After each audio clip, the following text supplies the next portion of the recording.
G'day, g'day. How you going? What do you know? Don't strike a light. G'day, g'day. And how you going? Just say g'day, g'day, g'day, and you'll be right. Welcome to the Midweek End Times News and Trends Briefing as we share major events and what is happening around the world as it relates to Bible prophecy. Today's date is April 18th, 2018. And let's get right into it. There's an article out of the Israeli National News that talks about how the world goes mad when it comes to Israel. So it's dealing with the world's perception and this anti-Israeli idea that goes around the world in so many countries where people are so ignorant, but because of the media, they're putting Israel in a bad light. So here's some of the examples of what's going on within the media. You look how the media misinforms, works against Israel and in the world. The sequence is known: the chemical attack in Syria followed by Israeli aids against the Iranian base. But the newspapers decided to accompany the news of Israeli strike with images of victims of chemical attack. Better if children, the words next to it, Israel and deadly, as if Israeli and not Syrian had the hand in spreading the gas.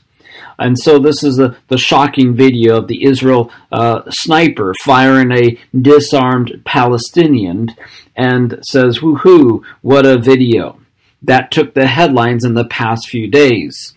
And it's been the first issue in most of the European websites. But the story behind it is very different than the one told in the media. Those soldiers who were defending a kibbutz, which is nearby the border in Gaza. Not now, but the previous year. In 2014, a Hamas tunnel was discovered amongst the houses of the Israelis living there. Last October, a few days before the events, they recorded that the video took place. 7 Palestinian Arab terrorists have been killed by Israel in a tunnel that led directly to the Qusum, the kibbutz. This is an area that has suffered many terrorist attacks and infiltrations. On the day of the video, there was a violent Palestinian riot which lasted for about 2 hours or so, and stone throwing in an attempt to break across the security fence. The Israeli soldiers tried to disperse the clash with verbal calls, shooting in the air and using riot gear, and a single bullet was fired at a Palestinian who stood too close to the fence after he was warned. He was wounded in the leg, contrary to the impression the world got of the gratuitous and sadistic deadly fire. Instead, the soldiers acted according to the rules of engagement. And if the video was not the best way to react, we've never seen in the newspapers that have opened with the shouts of the joy of the Palestinians after killing the Israelis. The candy distributed to the streets in Gaza. The streets in Ramallah named after the mass murders of women and children. What a shame. And this article talks about how the newspapers around the world are literally enjoying seeing Israel explained and the reputation bleeding. And no one should disturb the anti-Semitic pre-established prescript, not Hamas terrorists, or not their guns, not their deadly slogans, not their grenades, not the human shields, not the history of the unprecedented siege among the democratic countries of a small country that always have the strength to preserve itself. And as you look at all the misinformation and the latest attack in Syria, how some of these headlines were then rectified and images replaced. But this is how, in the minds of millions of people around the world, the virus of hate insinuates and corrupts minds. Even in the streets of London. And London is just a horrific mess, partly because of the Muslim mayor there who wants to allow the barbaric behavior to continue. But in the streets of London were full of people demonstrating, shouting at Israel, the democracy that defends itself against terrorists. And the same streets of London are empty as no one wanted to demonstrate against Bashar Assad. and the dictator who makes a mockery of the international community using chemical weapons. And so what we're seeing is so many twisted views that people take on because of the misinformation people are getting from mainstream media. So we need to be careful where we get our sources from and double checking some of that information. But it is amazing to see the response you get once the truth gets out there and exposing the truth for what it is, and you start to understand Israel's situation and what they are going through. And it is interesting to see the change of perceptions that people do have once the truth gets exposed. A couple other interesting news items in dealing with the Middle East, specifically Iran and Israel. There's a story out of the Israeli National News that talks about how Iran preparing for direct confrontation with Israel. So Iran is preparing to sustained campaign of direct confrontation with Israel and plans to use the Iranian military's growing presence in Syria to launch attacks and targets inside the Jewish state. And at the same time, there's another article out of the Jerusalem Post that talks about this Iranian commander says that the date has been set for Israel's destruction, which is Iran's Army Day is marked April 18th, which is today here in Australia, the same day which Israel celebrates its 70th Independence Day.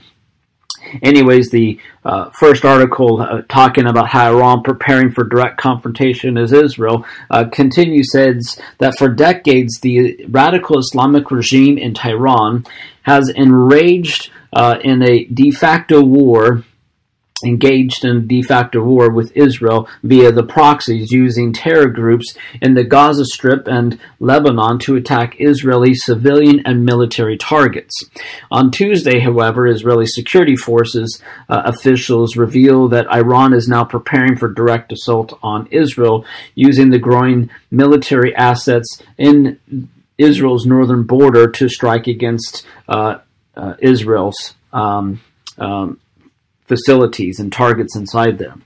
According to a report by Channel 10 News, citing Israel's security establishment, Iranian forces in Syria, led by the Quds Force of the Revolutionary Guards under the command general, has deepening their involvement in Syria in recent years, and as Tehran has worked to secure Assad's regime for insurgent rebel forces and radical Sunni terror groups, including ISIS.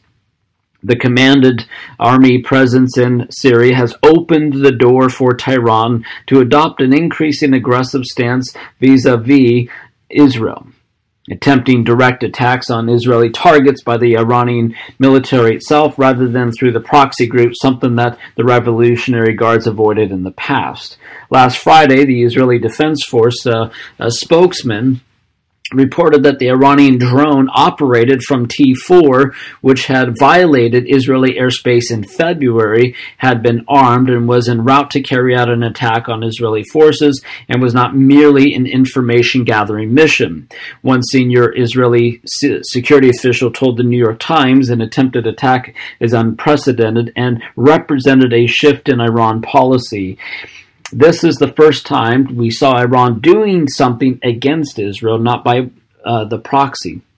According to the senior official, this opened a new period, and according to the Tuesday report by Channel 10, Israel's buildup in Syria in preparation for direct conflict with the Jewish state has included the development of the advanced airborne weapon platforms, including drone aircraft, shipments of weapons disguised as humanitarian aid, and Iran military fights conducted under the cover of civilian airline companies. On Monday, the deputy chief of Hezbollah, the terrorist group, an ally and proxy of Tehran, warned that Iran would respond to an airstrike on the T4 airbase in Syria, which was attributed to Israel and which 7 Iranian personnel were killed.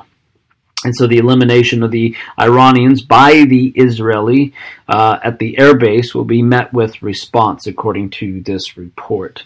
So this tension continues to mount each and every single day. War is imminent. We know Psalm 83, Ezekiel 38, these are all the development stages. At one point it will happen. There will be an unleashing of the military, the weapons, the missiles, etc. And so we need to be praying for Israel and the peace of Jerusalem, as the Bible tells us, and that the souls of so many millions of people get saved before it's too late.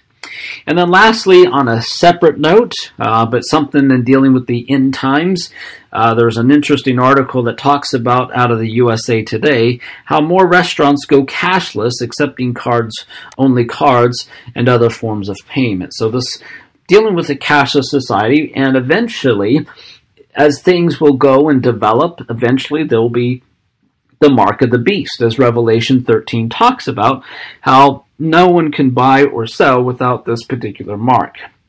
But anyways, there's a lot of restaurants and companies and stores that are using and beginning testing this cashless,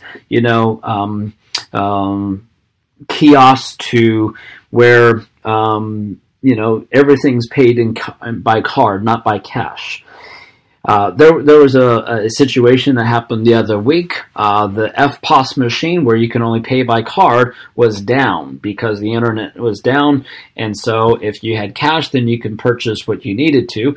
And but this is the problem sometimes with it's only a card only, or those sort of devices where you're not paying by cash, it's by card or by some other forms of payment, is that when that system goes down, then you can't purchase anything or sell anything, for that matter, for those restaurants or companies or stores. So there's a downfall to that, but I think that's where the technology tries to get better, so that way that won't be an issue. But we're seeing more and more of that development in certain countries, that they're going to try to go cashless. Going cashless isn't necessarily a bad thing. In one sense, it's so much easier just having a card, not having to worry about cash or coins and that sort of things. But this will eventually set things up for the eventual mark of the beast, where everyone will have to have this for those who are left behind and those going through the tribulation period, where they can't buy or sell if they don't have the mark of the beast on their right hand or their forehead. And that's really their allegiance to the Antichrist. But it's just the signs of the times that we're seeing everywhere around us, from the earthquakes and disasters to the wars and rumors of wars, the development of all that's happening in Israel and Jerusalem. And we're seeing so many things developing and moving closer and closer to the tribulation period. And it's exciting times that we're living in as a believer, as one who's born again, because we are that generation that are going to experience the rapture of the church, where Jesus comes for the bride of Christ and we're caught up to meet him. So we're on that cusp. We're on the final stretch before the tribulation period. And every day we're getting closer and closer to that event. So we need to keep living each day to the fullest, telling people about Jesus, living our lives, holy lives for the Lord.